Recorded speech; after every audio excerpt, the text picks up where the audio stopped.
गौर से सुनिए दोस्तों, क्या आपने कभी खुद से ये सवाल किया है कि अगर आपका मन आपका गुलाम बन जाए तो आप क्या नहीं कर सकते? क्या आपने कभी महसूस किया है कि आपकी जिंदगी में सबसे बड़ी लड़ाई बाहर की दुनिया से नहीं, आपके अपने मन से है? सुबह उठने का मन नहीं करता, कुछ नया सीखने का मन नहीं करता, बुरी आदतें छोड़ने का मन नहीं करता, गुस्सा आ जाता है, मन भटक जाता है, काम का मन नहीं करता, और फिर दिन के अंत में पछतावा होता है कि आज भी खुद से हार गया। कभी सोचा है कि ऐसा क्यों होता है? इस वीडियो में हम उसी गहराई तक उतरेंगे जहां से ये सारा खेल शुरू होता है, आपके मन से। और बात बस समझने की नहीं है, बात है जागने की, सच को देखने की और अपने मन को साधने की। क्योंकि जिसने अपने मन को साध लिया उसने सारा संसार जीत लिया। गौतम बुद्ध ने कहा था, मन ही सब कुछ है, तुम जो सोचते हो वही बन जाते हो। अब जरा सोचिए, अगर आपका मन ही बार बार सोचता है कि मैं कमजोर हूं, मुझे नहीं आता, मेरा ध्यान नहीं लगता, तो वो सोच धीरे धीरे आपका सत्य बन जाती है। और यही है मन की सबसे बड़ी चाल। वो आपकी बनाई हुई आदतों, भावनाओं और यादों का गुलाम बन जाता है और आपको गुलाम बना देता है। मन एक बंदर की तरह है जो हर पल उछलता है, कभी भविष्य की चिंता में तो कभी अतीत के पछतावे में। आपके साथ भी होता है ना?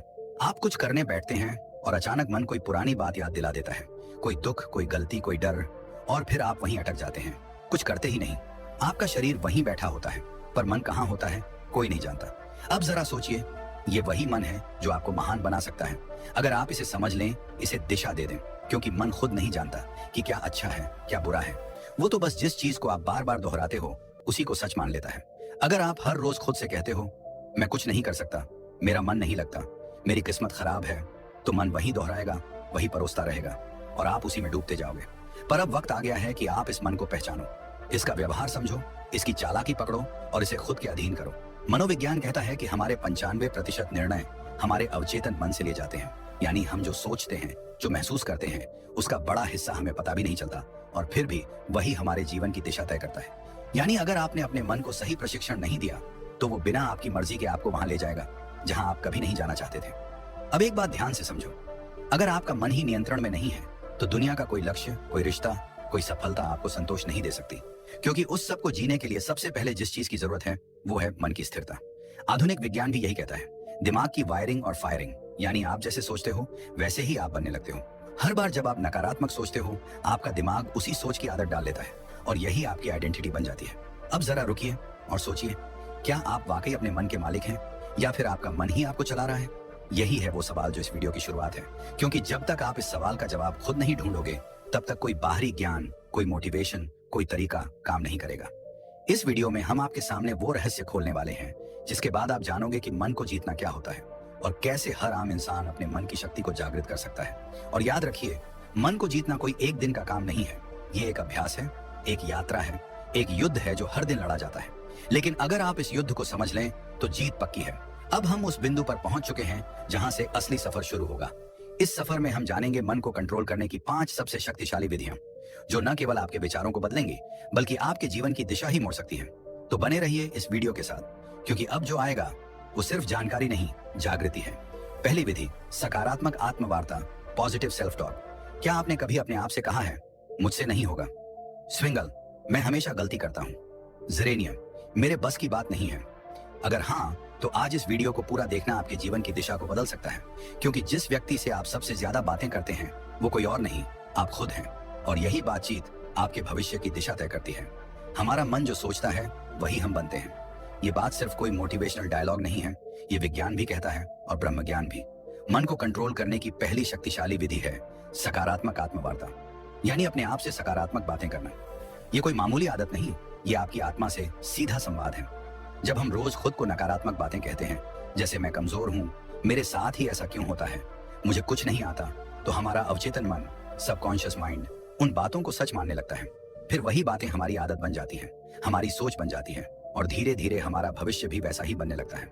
मनोविज्ञान कहता है कि हमारा अवचेतन मन हर उस बात को रिकॉर्ड करता है जो हम खुद से बार बार कहते हैं। इसलिए अगर आप खुद से बार बार बोलते हैं, मैं हार जाऊंगा, तो आपकी सोच हारने वाली बन जाएगी। और अगर आप खुद से रोज बोलें, मैं कर सकता हूँ, मैं सीख सकता हूँ, मुझे खुद पर विश्वास है, तो आपका दिमाग उसी दिशा में काम करने लगेगा, सफलता की दिशा में। इस आत्मवार्ता का असर केवल आपके आत्मविश्वास पर ही नहीं पड़ता, बल्कि ये आपके शरीर की ऊर्जा, आपके फैसले और आपकी दृष्टि तक को प्रभावित करता है। गौतम बुद्ध ने कहा था, मन ही सब कुछ है, जैसा तुम सोचते हो वैसे ही बन जाते हो। उनकी ये बात आज के विज्ञान से भी मेल खाती है। पॉजिटिव सेल्फ टॉक हमारे न्यूरॉन्स को नए रास्ते बनाने पर मजबूर करती है। यानी जब आप बार बार खुद से अच्छा बोलते हैं तो आपका दिमाग नई संभावनाओं के लिए खुलने लगता है। अब सवाल उठता है, ये सकारात्मक आत्मवार्ता करनी कैसे है? सबसे पहले, हर सुबह उठते ही अपने आप से एक बात जरूर कहिए, मैं आज पहले से बेहतर हूं और हर दिन आगे बढ़ रहा हूं। ये छोटे छोटे वाक्य आपके दिन की दिशा तय करते हैं। दूसरा, जब भी कोई काम मुश्किल लगे तो खुद से ये मत कहो कि मुझसे नहीं होगा, बल्कि कहो ये चुनौती है और मैं इसे सीखने का मौका मानता हूं। इस सोच से आपका डर छंटने लगता है। तीसरा, अगर आप किसी गलती को लेकर खुद को कोसते हो तो उसी समय खुद से कहो, मैं सीखने वाला हूं, गलती मेरी पहचान नहीं है। ये आत्म स्वीकृति आपके मन को बोझ से मुक्त करती है। दुनिया में कोई भी सफलता तब तक नहीं आती जब तक आप खुद पर विश्वास करना नहीं सीखते, और ये विश्वास तब पैदा होता है जब आप खुद से बात करना शुरू करते हैं, सकारात्मक ढंग से। अब यहाँ एक बात और समझना बेहद जरूरी है। सकारात्मक आत्मवार्ता का मतलब ये नहीं कि आप हर हाल में खुद से झूठ बोलें, बल्कि इसका अर्थ है अपने अंदर की सच्चाई को देखना, समझना और उसे उन्नत दिशा में मोड़ना। अगर आप किसी कमजोरी को पहचानते हैं तो खुद से कहिए, हाँ ये मेरी कमी है, लेकिन मैं इसे सुधार सकता हूँ। बस यही सोच आपको हर दिन एक नए स्तर पर ले जाएगी। इस आदत को अपनाने के लिए आप एक छोटा सा अभ्यास कर सकते हैं। रोज रात को सोने से पहले अपने आप से 3 सकारात्मक बातें बोलिए, जैसे आज मैंने खुद पर काम किया, मैं आगे बढ़ रहा हूँ, मुझे खुद से प्यार है। ये बातें छोटी लगती हैं, लेकिन यही छोटी बातें आपके अंदर की जंग को जीतने में मदद करती हैं। बुद्ध कहते हैं, खुशी हमारे अपने विचारों पर निर्भर करती है। तो अगर आपके विचार आपके खुद के बारे में नकारात्मक होंगे तो आपके जीवन का हर कोना दुखी लगेगा। लेकिन अगर आप अपने अंदर सकारात्मक ऊर्जा भरते हो तो मुश्किलें भी साधारण लगने लगती हैं।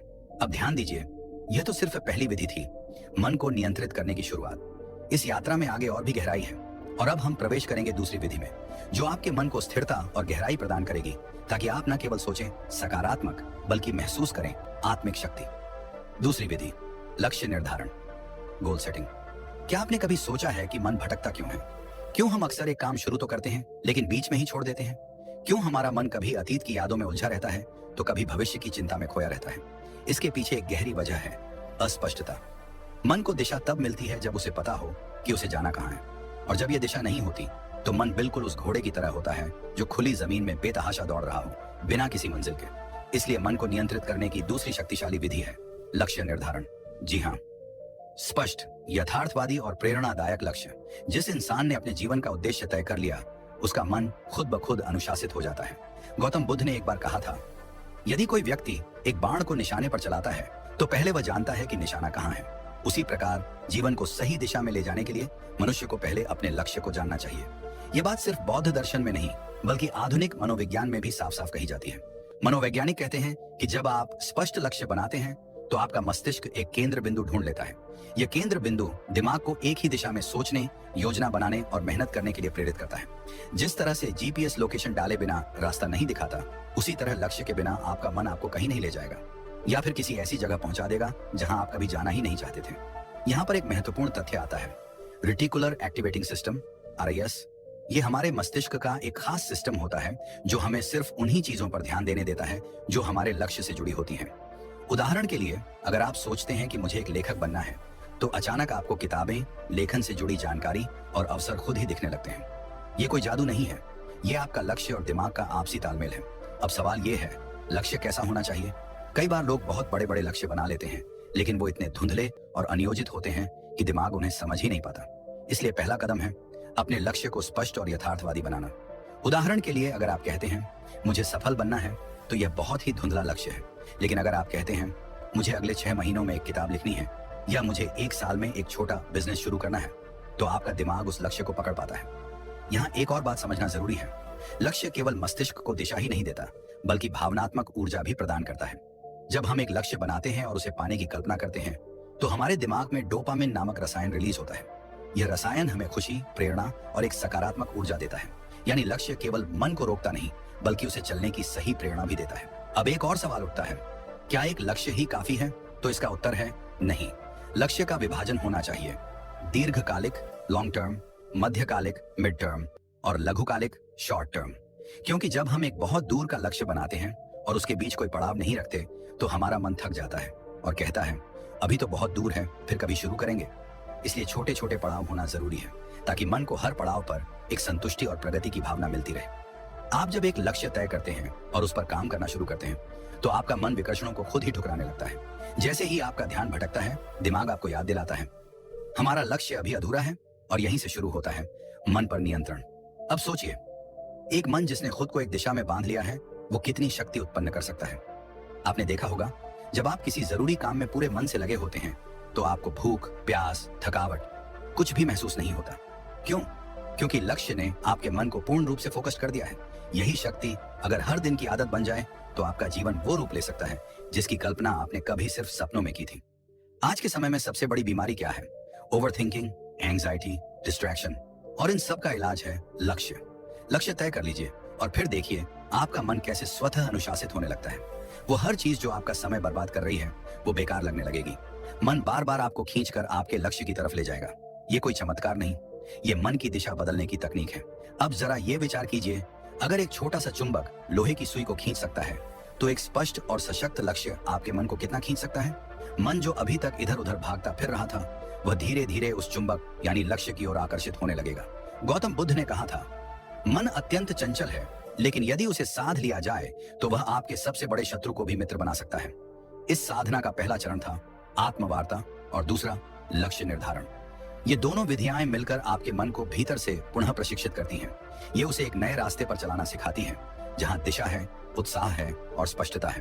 तो अगर आप चाहते हैं कि आपका मन आपकी बात माने, तो सबसे पहले आप उसे बताइए कि कहां जाना है। फिर देखिए कैसे वो रास्ता खुद बनाने लगता है। और यही से शुरू होती है वास्तविक आत्मशक्ति की यात्रा।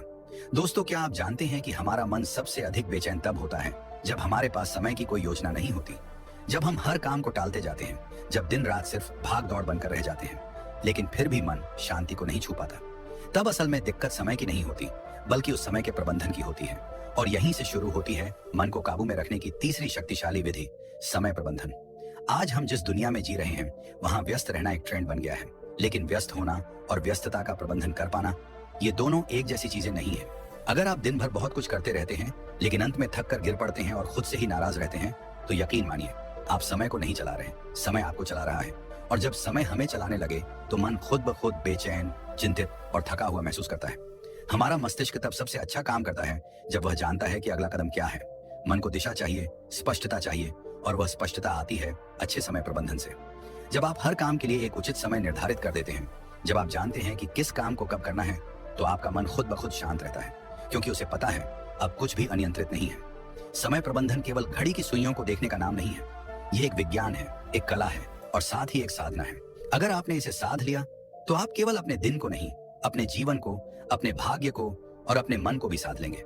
आधुनिक मनोविज्ञान कहता है कि जब हम अपने दिन की योजना बनाते हैं और उसे फॉलो करते हैं, तो हमारा ब्रेन डोपामिन नामक एक रसायन छोड़ता है जो हमें संतुष्टि और ऊर्जा का एहसास कराता है। ये वही रसायन है जो तब निकलता है जब हम कोई उपलब्धि प्राप्त करते हैं। यानी यदि आप हर सुबह अपनी दिनचर्या तय कर लेते हैं और दिन के अंत में उस पर टिके रहते हैं, तो आपका मस्तिष्क आपको एक सफल व्यक्ति की अनुभूति देता है, जिससे आत्मविश्वास बढ़ता है, चिंता घटती है और मन शांत होता है। अब बात करें ब्रह्म ज्ञान की, तो हमारे प्राचीन ग्रंथों में भी समय को सबसे बड़ा गुरु माना गया है। वेदों में कहा गया है, कालो ही परमम बलम, अर्थात समय ही सबसे बड़ी शक्ति है। जो इस शक्ति के साथ चलना सीख लेता है, उसके लिए कोई भी लक्ष्य असंभव नहीं रह जाता। गौतम बुद्ध भी समय के महत्व को भली भांति समझते थे। उन्होंने एक जगह कहा था, जो व्यक्ति एक क्षण को भी व्यर्थ नहीं जाने देता, वह जीवन को पूर्णता के साथ जीता है। बुद्ध के अनुसार जीवन की सच्ची शांति तभी संभव है जब हम हर क्षण में जागरूक रहें, हर पल का उपयोग करें। उन्होंने एक और अद्भुत बात कही थी, भविष्य की चिंता मत करो, भूतकाल के पछतावे में मत रहो, वर्तमान क्षण में जियो, क्योंकि यहीं पर जीवन है। समय प्रबंधन हमें वर्तमान में केंद्रित रहने की कला सिखाता है। जब हम अपने कार्यों को समयबद्ध करते हैं, तो हम अपने मन को अनावश्यक विचारों और चिंता से बचाते हैं। इससे मन न तो अतीत की गलियों में भटकता है, न भविष्य की अनिश्चितता में उलझता है। वह ठहरता है, जागता है और नियंत्रण में आता है। आधुनिक समय में अगर कोई व्यक्ति कहता है, मेरे पास समय नहीं है, तो असल में वह कह रहा है, मेरे पास प्राथमिकता तय करने की कला नहीं है। क्योंकि सच ये है कि हम सबके पास एक ही दिन के 24 घंटे हैं। अंतर केवल इस बात में है कि कोई उन्हें कैसे उपयोग करता है। कोई उस समय से अपने सपनों का महल बना लेता है, तो कोई उसी समय को टालमटोल और आलस्य में गंवा देता है। एक और मनोवैज्ञानिक शोध ये बताता है कि जब कोई व्यक्ति अपने कामों को प्रॉपर टाइम फ्रेम में बांट देता है, तो उसकी निर्णय लेने की शक्ति और आत्मनियंत्रण सेल्फ कंट्रोल में 35% तक की वृद्धि देखी जाती है। यानी समय की सही योजना न केवल काम में सहायता करती है, बल्कि मनोबल और मानसिक स्थिरता को भी बढ़ाती है। अब सोचिए, अगर हर सुबह उठकर आप केवल इतना जान लें कि आज का दिन आपके हाथ में है और आपको इसे इस प्रकार जीना है कि शाम तक आपका मन थक कर नहीं बल्कि तृप्त होकर सोए, तो कितना बदल जाएगा आपका जीवन। आप स्वयं अनुभव करेंगे कि मन अब उतना बेकाबू नहीं है, विचारों का शोर कम हो रहा है और एक गहरी स्पष्टता जन्म ले रही है। समय का सही प्रबंधन एक तरह से अपने आप से किया गया सबसे सुंदर वादा है कि मैं अपने जीवन को अनमोल मानता हूँ और इसे यूं ही व्यर्थ नहीं जाने दूंगा। और जब ये भाव मन में दृढ़ हो जाता है तब मन भी उसी अनुरूप काम करता है, वह आपके नियंत्रण में आने लगता है। तो यदि आप अपने मन को नियंत्रित करना चाहते हैं, शांत और स्थिर बनाना चाहते हैं, तो अपनी दिनचर्या को पुनः रचिए, हर घंटे का हिसाब रखिए और सबसे जरूरी हर पल को पूरी जागरूकता और गहराई से जीने की आदत डालिए। जब मन देखेगा कि आप समय का सम्मान कर रहे हैं तो वह भी आपको सम्मान देगा। दोस्तों, क्या आप जानते हैं हम सबके भीतर एक ऐसी शक्ति है जो अगर जाग जाए तो न कोई डर टिक सकता है, न कोई चिंता, न कोई भ्रम। लेकिन अफसोस की बात यह है कि आज की भाग दौड़ भरी जिंदगी में हम उस शक्ति से बिल्कुल कट चुके हैं। मन एक भटकती हुई हवा बन गया है, कभी अतीत के पछतावे में उलझा हुआ तो कभी भविष्य की चिंता में डूबा हुआ। और यही सबसे बड़ा कारण है मानसिक अशांति का, नींद ना आने का, अकेलेपन का और आत्मविश्वास की कमी का। आज हम बात करने जा रहे हैं ध्यान की, यानी मेडिटेशन की। ये सिर्फ कोई साधना नहीं, ये कोई ट्रेंड नहीं, ये कोई वेस्टर्न तकनीक नहीं, बल्कि ये हमारी ही आत्मा का द्वार है जिससे होकर हम अपने भीतर के सच्चे स्वरूप तक पहुंच सकते हैं। हर दिन कुछ ही मिनट का ध्यान आपके पूरे जीवन की दिशा बदल सकता है और यह कोई अतिशयोक्ति नहीं है। ये विज्ञान भी मान चुका है और ब्रह्म ज्ञान भी बार बार इसी बात की पुष्टि करता है। जब आप ध्यान करते हैं तो सबसे पहले जो होता है वो यह कि आपका मन स्थिर होता है। वह मन जो अभी तक बंदर की तरह इधर उधर कूद रहा था वह शांत हो जाता है। और जब मन शांत होता है तभी तो आप अपने विचारों को स्पष्ट देख सकते हैं। ये क्लैरिटी ऑफ थॉट्स ही आपकी हर समस्या का हल है, क्योंकि समस्या से ज्यादा परेशान करने वाला तो भ्रम होता है और भ्रम तब टूटता है जब विचारों में स्पष्टता आती है। आज मनोवैज्ञानिक भी कहते हैं कि जब कोई व्यक्ति रोज 10 से 15 मिनट ध्यान करता है तो उसका एमिग्डाला, जो हमारे मस्तिष्क का वह हिस्सा है जो डर और चिंता को नियंत्रित करता है, वो छोटा होने लगता है और इससे व्यक्ति का इमोशनल रिस्पॉन्स सुधरने लगता है। मतलब यह कि जो बात पहले आपको बहुत जल्दी गुस्सा दिला देती थी वही बात अब शायद आपको हंसी में टालने की शक्ति दे दे। जो पहले आपकी नींद छीन लेती थी वही अब आपको गहरी नींद में डुबा दे। ध्यान कोई दिखावा नहीं है, ये एक आंतरिक प्रक्रिया है और यह तभी फल देती है जब आप इसे श्रद्धा और नियमितता से करते हैं। जैसे शरीर के लिए व्यायाम जरूरी है, वैसे ही मन के लिए ध्यान एक आवश्यकता है। ये कोई विकल्प नहीं बल्कि मानसिक स्वच्छता का मूल आधार है। अब जरा एक पल रुकिए और अपने भीतर झांकिए, बिना किसी आवाज के, बिना किसी शब्द के, बस खुद के साथ कुछ पल बिताने की कोशिश कीजिए। क्या आप जानते हैं कि जब आप गहराई से ध्यान में जाते हैं तो आप न सिर्फ अपने विचारों को समझने लगते हैं बल्कि आप यह भी महसूस करने लगते हैं कि आप वो विचार नहीं हैं, आप तो वो देखने वाला है जो हर विचार को आते जाते देख रहा है। गौतम बुद्ध ने ध्यान को जीवन का मूल बताया। उन्होंने कहा, ध्यान ही एकमात्र रास्ता है जिससे तुम अपने भीतर की आग को बुझा सकते हो। उन्होंने वर्षों तक मौन साधना की, अपने विचारों को परखा और उसी गहराई से उन्होंने संसार को बताया कि मनुष्य का दुख किसी बाहरी कारण से नहीं होता बल्कि उसके मन की अस्थिरता ही उसका सबसे बड़ा शत्रु है और इस शत्रु को हराने का एकमात्र रास्ता ध्यान है। बुद्ध के अनुसार ध्यान तुम्हें साक्षी बनाता है और जब तुम साक्षी हो जाते हो तब तुम अपने डर को भी, अपने क्रोध को भी, अपनी व्यथा को भी बाहर से देख सकते हो और यही दूरी ही तो है मुक्ति की शुरुआत। आज जितना समय हम बाहरी चीजों पर खर्च कर देते हैं, मोबाइल स्क्रॉलिंग, टीवी देखना या बेवजह की बातचीत, अगर उसी में से हम सिर्फ 15 मिनट अपने लिए, अपने मन के लिए दे दें तो सोचिए हमारा जीवन कितना बदल सकता है। ध्यान करने के लिए किसी विशेष स्थान या किसी विशेष पद्धति की आवश्यकता नहीं, बस शांति हो, एक कोना हो और हो थोड़ी सी इच्छा खुद को समझने की, खुद से मिलने की। आप चाहे तो आंखें बंद करें, अपनी सांसों पर ध्यान दें, चाहे तो ओम का उच्चारण करें, चाहे तो सिर्फ मौन रहें। तरीका कोई भी हो सकता है लेकिन परिणाम हमेशा एक ही मिलेगा, शांति, गहराई और भीतर की शक्ति। ध्यान हमें सिखाता है कि शांति बाहर नहीं, भीतर है। ध्यान हमें सिखाता है कि समाधान कोई और नहीं देगा, हमें खुद ही खोजना होगा।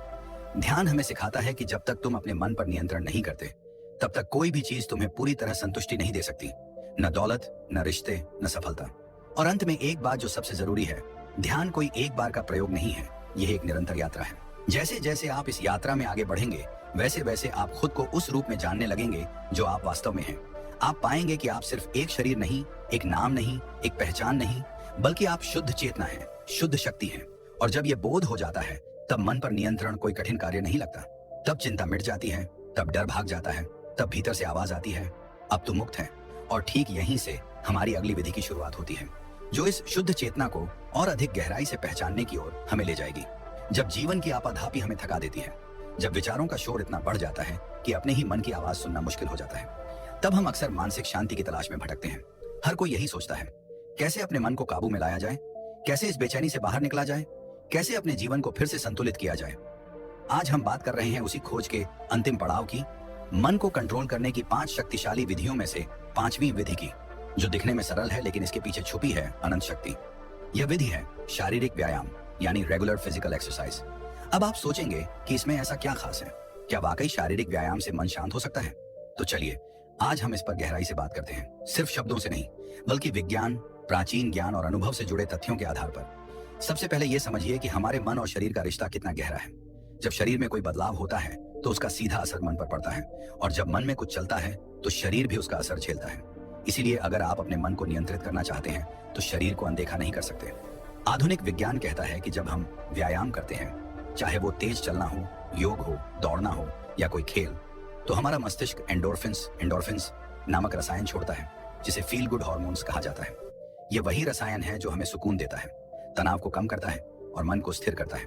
यही कारण है कि जो लोग रोजाना व्यायाम करते हैं वे मानसिक रूप से ज्यादा स्थिर, शांत और सकारात्मक बने रहते हैं। अब अगर हम प्राचीन ब्रह्म ज्ञान की ओर देखें तो वेदों और उपनिषदों में भी कहा गया है, शरीर माध्यम खलु धर्म साधनम, अर्थात यह शरीर ही धर्म पालन का पहला साधन है। जब शरीर स्वस्थ होगा तभी मन भी अनुशासित होगा और जीवन का लक्ष्य प्राप्त कर पाना संभव होगा। गौतम बुद्ध के जीवन में भी इसका विशेष महत्व देखने को मिलता है। बुद्ध ने अपने शिष्यों को केवल ध्यान और उपदेश ही नहीं दिए, बल्कि उन्हें नियमित रूप से चलने, शरीर को सक्रिय रखने और अपने शरीर के साथ अपने मन का भी ध्यान रखने की शिक्षा दी। जीवन में मध्य मार्ग अपनाओ, ये बुद्ध का सबसे बड़ा संदेश था। न तो शरीर को इतना थकाओ कि वह टूट जाए और न ही उसे इतना आराम दो कि वह जड़ हो जाए। संतुलन ही असली साधना है। ध्यान दीजिए, जब आप थके हुए होते हैं, तनाव में होते हैं या क्रोध में होते हैं तो आपका शरीर कैसा हो जाता है? आपकी सांसें तेज चलने लगती हैं, मांसपेशियां कस जाती हैं, नींद उड़ जाती है और पेट में गड़बड़ी होने लगती है। ये सब शरीर के अंदर का संकेत है कि मन ठीक नहीं चल रहा। लेकिन जैसे ही आप व्यायाम करते हैं, श्वास गहरी होती है, शरीर में ऊर्जा दौड़ती है, नींद सुधरती है और मन हल्का लगने लगता है। इसका एक और गहरा पक्ष है जो बहुत कम लोग समझते हैं। जब आप व्यायाम करते हैं तो आप अपने शरीर से जुड़ते हैं।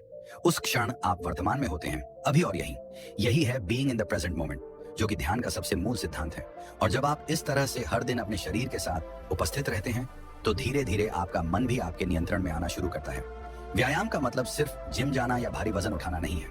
यह तो आपकी दिनचर्या का एक हिस्सा बन सकता है, जैसे सुबह की सैर, सूर्य नमस्कार, प्राचीन योगासनों का अभ्यास या यहाँ तक कि खेतों में काम करना भी एक तरह का व्यायाम है। सवाल यह नहीं है कि आप क्या करते हैं, सवाल यह है कि आप कितनी नियमितता से करते हैं और कितनी श्रद्धा से करते हैं।